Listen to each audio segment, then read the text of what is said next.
వచ్చే నెలలో స్విట్జర్లాండ్ లో 54వ ప్రపంచ ఆర్థిక సదస్సు ముఖ్యమంత్రి హోదాలో తొలిసారి హాజరు కానున్న సీఎం రేవంత్ రెడ్డి.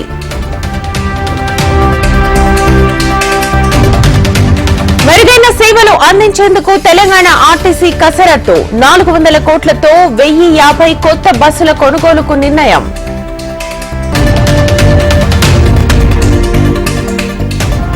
గతేడాది కంటే 8.97% పెరిగిన నేరాలు తెలంగాణ వార్షిక నేర నివేదిక వెల్లడించిన డీజీపీ రవిగుప్తా.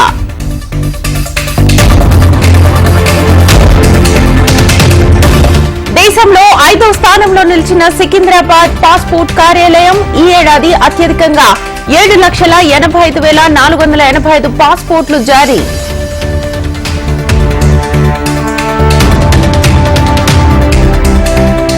తెలంగాణ వ్యాప్తంగా దట్టంగా కమ్ముకున్న మంచు నేడు రేపు మరింత పడిపోనున్న ఉష్ణోగ్రతలు.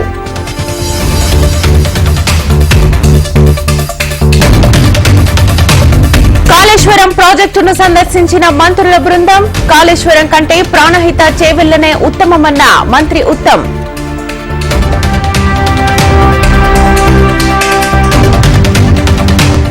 మేడిగడ్డలో మంత్రుల పర్యటనపై బీఆర్ఎస్ కౌంటర్ అటాక్. 93,000 కోట్ల ప్రాజెక్టులో 1,00,000 కోట్ల అవినీతి ఎలా జరిగిందో చెప్పాలన్న కడియం.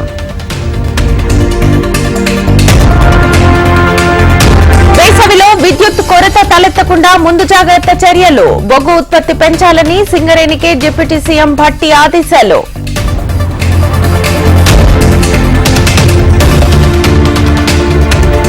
సింగరేణి ఎన్నికల తర్వాత కాంగ్రెస్ సిపిఐ మధ్య గ్యాప్ అంటూ ప్రచారం. కార్మిక ఎన్నికలకు రాజకీయాలకు సంబంధం లేదన్న సిపిఐ నారాయణ.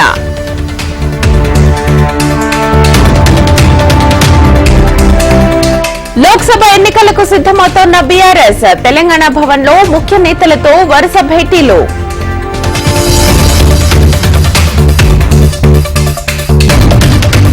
వైసీపీ అసెంబ్లీ ఇన్ఛార్జీల నియామకం పూర్తి. నేడు అభ్యర్థులతో తుది జాబితా విడుదల చేసే ఛాన్స్.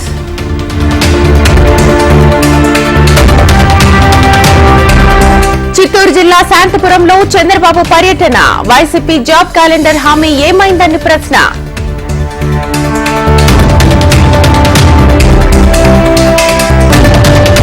కాకినాడలో జనసేన అధినేత పవన్ కళ్యాణ్ పర్యటన. నగరంలోని డివిజన్ల వారీగా కార్యకర్తలతో పవన్ భేటీ.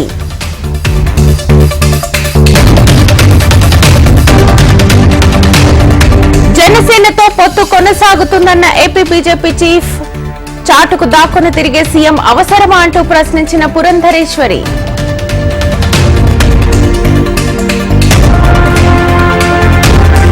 నేడు అయోధ్యలో ప్రధాని నరేంద్ర మోదీ పర్యటన.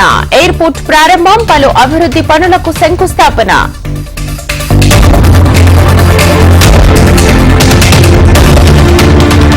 అసోంలో సాయుధ వేర్పాటువాద ఉద్యమానికి తెరదించామన్న షా. దశల వారీగా ఉల్ఫా డిమాండ్లను తీరుస్తామని కేంద్ర హోంమంత్రి.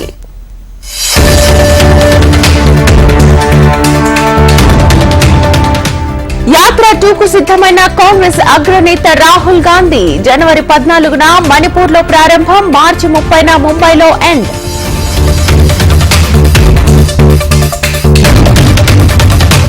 అయోధ్య గర్భగుడిలో 51 అంగుళాల బాలరాముడి విగ్రహం. 35 అడుగుల దూరం నుంచే చూసేందుకు భక్తులకు అవకాశం.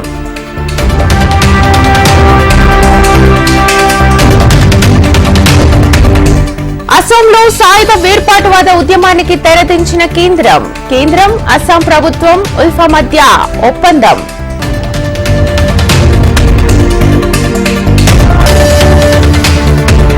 యూకేలో ప్రమాదకర స్థితిలో ల్యాండ్ అయిన విమానం.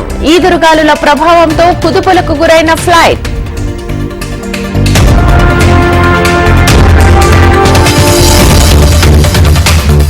చైనా నూతన రక్షణ శాఖ మంత్రిగా డాంగ్ డాన్ నియామకం. 4 నెలలు దాటినా ఆచూకీ దొరకని మాజీ మంత్రి లీ షాంగ్ఫు.